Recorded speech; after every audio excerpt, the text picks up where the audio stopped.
Hamon para sa maraming person with disability o PWD ang pagsakay sa EDSA busway.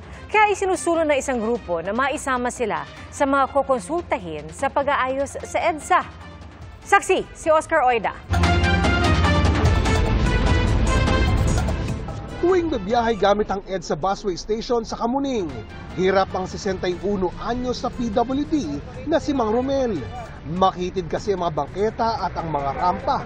Anya'y tila mema lang. Kasi matatarik, masikip, mga ganon. Parang ginawa lang para sundin lang yung ating BP 344. Kasamang ilang kapwa PWD at ilang grupo, binagtas si Mang Romel ang sidewalk sa lugar patungo sa busway para umuno ipakita ang pinagdadaanan ng mga gaya nilang may kapansanan. Dapat ito makita ng ating mga nagpaplano ng ating mga katulad niyan, yung rampa, yung mga lalo sa pag-akyat papunta sa busway o doon sa carousel natin.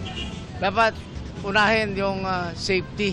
Hirap silang umakyat sa footbridge na walang elevator. Hindi pwedeng ganitong ganyan, dapat Buti nga kamo siya, nakapanik pa. Si Mang Romel sumubok pero hindi kinaya. Madalas umaasa siya sa malasakit ng kapwa. Pag nakitang hindi ako makakayat, tinutulungan ako, bubuhati, pero nakakatakot, dapat nakakaalam.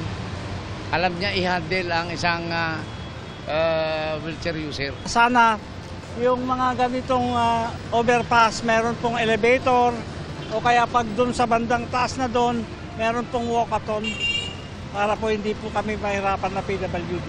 Hiling ng bago nilang grupong Partnership for Inclusion, Accessibility and Safety in EDSA o PIASE. Dahil i-rehab ang EDSA ay makasama po sana kami sa kukonsultahin. Nanghinga namin ng pahayag, wala pang transportation official na available na humarap sa amin. Pero nitong manakarang araw ay napuna na rin ni Transportation Secretary Vince Dizon ang mga hindi gumaganang elevator sa busway. Sabi niya, pag-aaralan ng pagsasapribado ng carousel para maayos ang operasyon nito.